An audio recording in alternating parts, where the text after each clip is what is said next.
சொக்கநாதன் பெற்றெடுத்த பிள்ளையாராம்.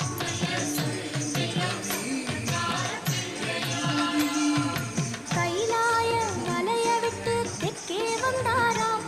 இந்த பிள்ளையார் பட்டு கண்டு இருந்து விட்டாராம்.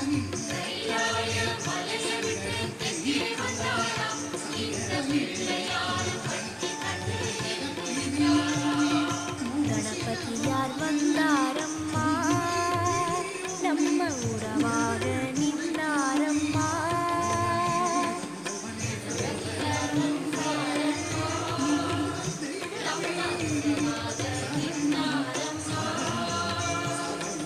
சொக்க